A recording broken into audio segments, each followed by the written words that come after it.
Joins me now, looking incredible. Thank you. Lovely to see you. Congratulations on going to America. That's amazing. Well, I didn't mean to.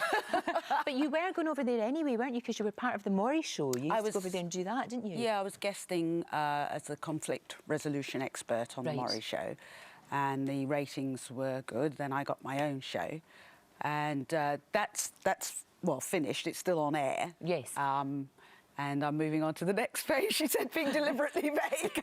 Who knows what's next? Who knows what sort of challenge is next? But are you based in the States? Do you think mainly you'll be there, or are you just sort of backwards and forwards? I'm backwards and forwards, but because my daughters are still here, of course. But mainly there. I mean, I was approached before I finished my last show. I was approached by another broadcaster, so I'm talking to them at the moment. And it's interesting because you had Patterson on before, and I've just seen that series. I love it. It's really good. The Leftovers is really good. And it's interesting, the Americans really love Brits of colour, if I can put it that way. Oh, okay, and they love the accent. There's actually probably more work going there than here, which is a little bit crazy. I mean, it's great. It's great. It's good work. It's great, but it is strange, and there's a debate to be had about that. There definitely is. Now, the thing that I have always admired about you is your absolute honesty.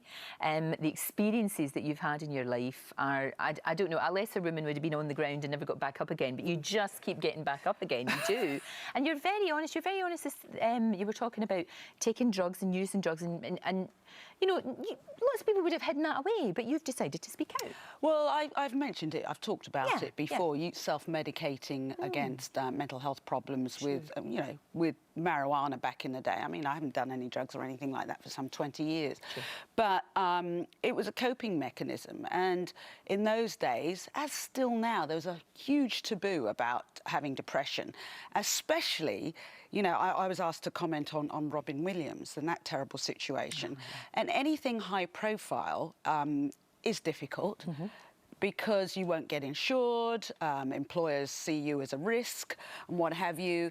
You know, so, you know, that was my coping mechanism back then. And I always say the best thing that happened to me, don't get me wrong, it was absolutely horrible, was my breakdown, because it flagged up that I needed help, and I had to do some really hard work. It took me a long time to, you know, I don't just bounce back, I sort of crawl back out of the mud. You know, how's your health? Because, you know, we know you had breast cancer. Touch wood. Doing well? Yeah, I got my 6-year clear. 6 years? I know, it's 6 years. I mean, that's one of the reasons I did this weight loss thing, because the drugs that I'm on push your cholesterol up, and I thought, it's, you know, if I don't really do this now, I mean, I've lost... You look tiny!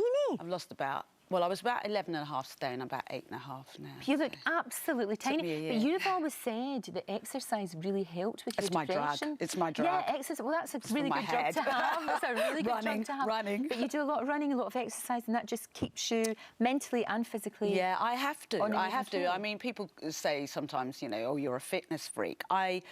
It's what I do to manage my moods. And I don't always run. Sometimes I power walk. I prefer doing it in the country where it's nice and green in Norfolk.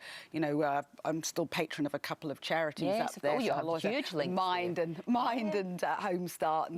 But, you know, anyone will tell you that finding something that becomes part of your lifestyle to manage your mental health. We talk about physical health all the time. We're not talking about mental illness. We're talking about maintaining your mental health. And for me, it works. No, of course it does. And coming back here, you know, obviously, as you said, the show's finished in the States, but we're still seeing it, and various options as to what you're going to do. But bouncing back over here, is there any show that you'd like to do? Would you like to do your show again, or would you like to do something else? I can't do the trailer. Too much. We've been too much. Well, I don't know, you know, I'm not getting any younger. I'm coming up for 57. Jeez, you look good in it, girl. Wow. Thank you to your makeup department. You look fantastic. But, you know, it's easier for men because you have a wife. You know, when you are the wife, the mother, the linchpin of the family, it's really difficult to bang out 200 hours of television every single year, be bi-coastal, bi-country or whatever. It's really difficult. And, you know, I've just got to that stage in my life where, luckily, I've been offered something that allows me to use other skills. You know, I love the world. I love travelling. I love looking at different cultures and looking at the similarities that we have rather than the differences that we have. And this opportunity, you know, is more in that vein. Fantastic. So the next adventure awaits. Yes. Oh, it's brilliant. It's so good to see you, Trisha. And Thank you for coming in. Thank Looking you. amazing.